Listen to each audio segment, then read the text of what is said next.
Pernahkah kalian mendengar mengenai Masjid Patok Negoro di Jogja? Apa itu, ada di mana saja dan bagaimana ceritanya?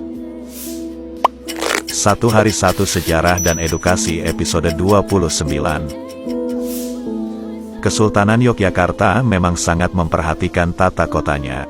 Hal ini sudah tercermin sejak Pangeran Mangkubumi selaku Sultan Hamengkubuwono I melakukan pemilihan lokasi Keraton Yogyakarta hingga adanya konsep sumbu filosofi yang kini sudah diakui UNESCO sebagai warisan dunia. Nah, selain keberadaan sumbu filosofi, ada satu lagi konsep menarik yang ternyata juga diterapkan oleh Kesultanan Yogyakarta, yaitu adanya Masjid Patok Negoro. Keberadaan masjid memang menjadi salah satu pilar bagi berdirinya Kesultanan Yogyakarta. Selain masjid gede yang berada di pusat pemerintahan, Kesultanan Yogyakarta juga membangun masjid di 4 penjuru mata angin.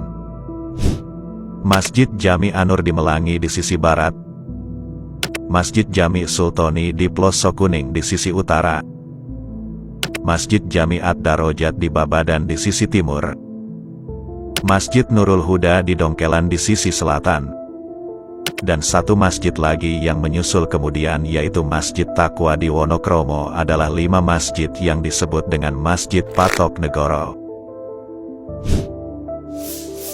Simbol 5 ini selain sering dikaitkan dengan rukun Islam, juga sering dikaitkan dengan konsep sedulur papat limo pancer. 4 Masjid Patok Negoro dibangun secara resmi pada periode tahun 1723 sampai 1819.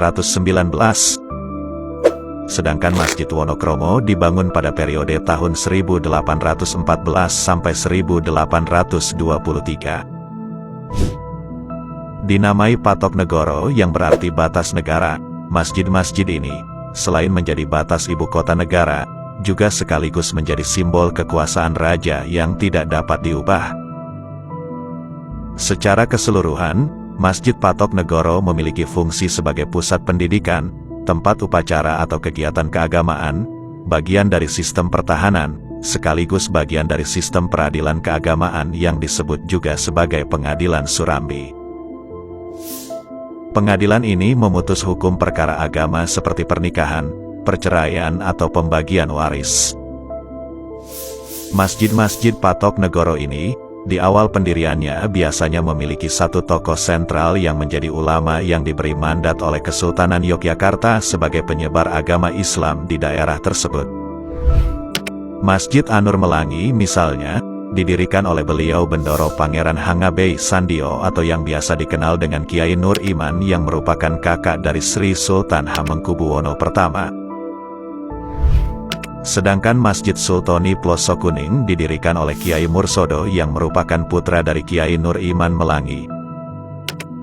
Menurut salah satu pengurus takmir, Masjid Plosok Kuning sebenarnya sudah berdiri sebelum keraton dibangun. Posisinya kala itu berada di selatan bangunan yang sekarang.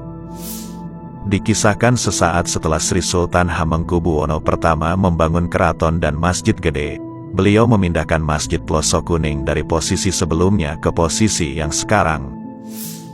Hingga kini, Masjid Plosok Kuning ini termasuk yang terjaga keasliannya.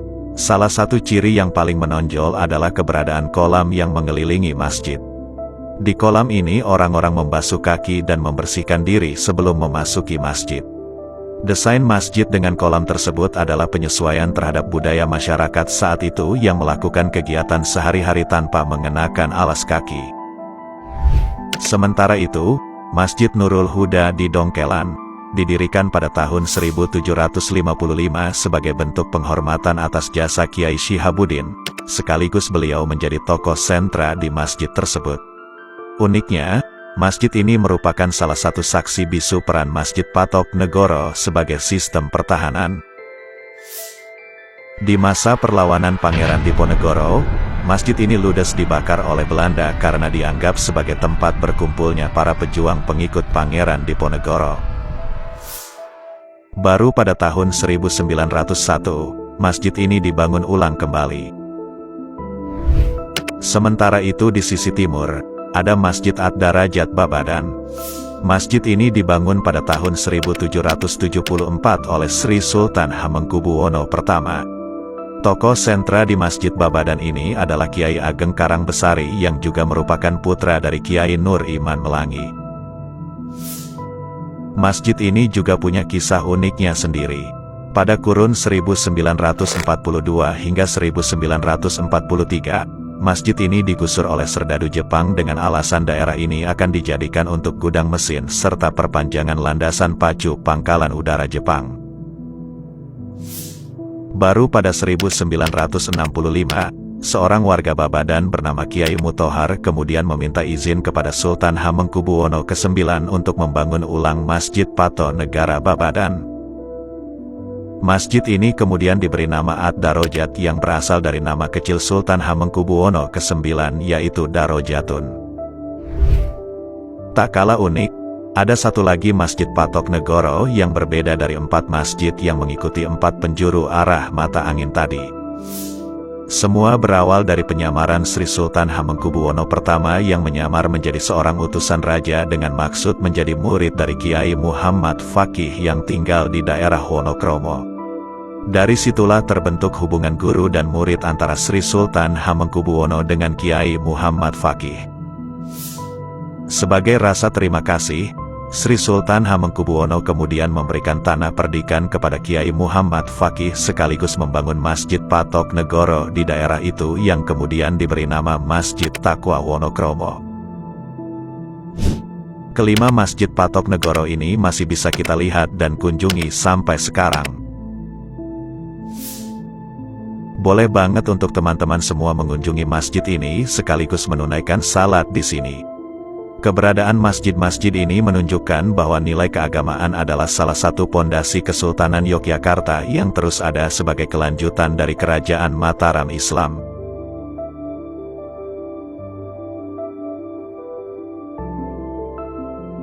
Ma, homestay-nya